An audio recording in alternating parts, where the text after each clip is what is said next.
Hi everyone, and welcome to Jane Talks Murder, where I'll be talking about and reviewing an episode of Poirot, Murder, She Wrote, Diagnosis Murder, or Jonathan Creek. Today, I'm looking at Diagnosis Murder, The Patient Detective. Or as I like to call it, that time someone was pharmaceuticaled to death. We begin the episode with a car chase which flips one of the cars. So when an ambulance rocks up to the hospital, it's no surprise that it's One Shoe Steve, who Mark is obviously concerned about. Jesse reports that Steve is fine, so Mark should go home to sleep, especially as he's rocking odd shoes. While Steve wakes up after surgery hearing noises, only to witness a struggle in his room, and a doctor stabs someone before fleeing, leaving blood on the wall. And into the credits we go. Jesse chats up this drug sales rep, who agrees to a dinner date, and Mark questions his reasoning behind investing in stock in the pharmaceutical company Robin works for, and they ramble on for some time, so let's skip, shall we? Steve hobbles into the hall reporting the crime, but the blood and the body are gone, so Mark thinks he was hallucinating due to the post-surgery drugs, and Jesse wheels him off to physical therapy. Ashley here gets the bad news of her husband dying in the hospital. This guy will always be Michael Jonas to me, but she doesn't seem sad. In fact, she says he was a dick.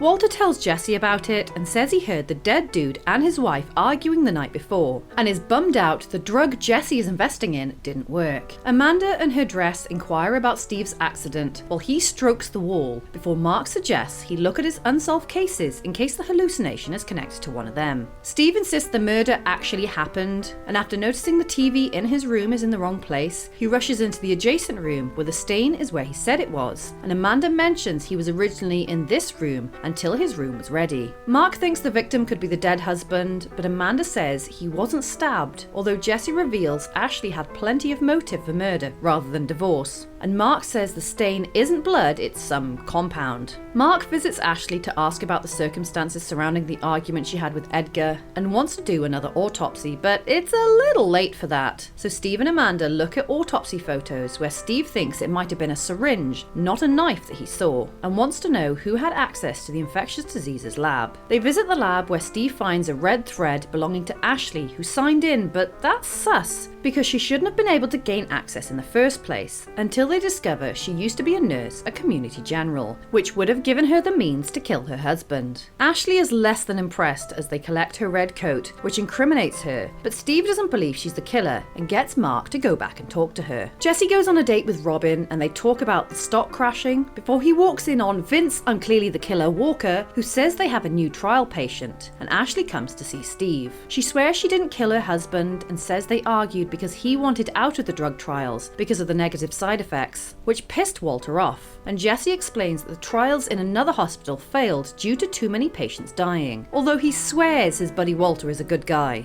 Robin goes to visit Walter because people are sniffing around, which could jeopardize the drug's release, and Steve gets injected by a late-night visitor. Jesse reports Steve's sudden ill health to Mark, who wants to try an experimental treatment to save his life. But while he's survived the night, he's not improving, and Jesse explains to Amanda that Edgar, Steve, and some lady at the other hospital all had the same infection, but there doesn't seem to be a clear motive. Jesse goes and accuses Walter of engineering things, especially seeing as Robin caught him messing with the files of the lady who died in the other hospital. Steve is crashing, but they're able to bring him back, which makes Mark emotional, so Jesse tells him to get some rest while he watches over Steve. And on his way out, Mark runs into the physiotherapist, who reveals that everyone's been buying stocks, including Vince, I'm clearly the killer, Walker. With Steve and Jesse sleeping, someone creeps in, but Steve wakes in time to rouse Jesse, and the pair fight off Vince, who is promptly arrested. Steve is released, Jesse gets another date with Robin, and Ashley sends Steve a gift basket. Alright, I love Steve. He's such a lovable, unlucky goofball, which is why I chose to cover this one. But man, this episode makes my brain hurt. It was a lot of pharmaceutical stocks and shares, experimental drug bullshit, and I was really bored by it all. I just didn't care about it at all. I didn't follow it because I wasn't interested. So the killer's motive was a little overcomplicated and unclear. And a big chunk of this episode was people visiting other people to talk about experimental drugs and shares and stuff.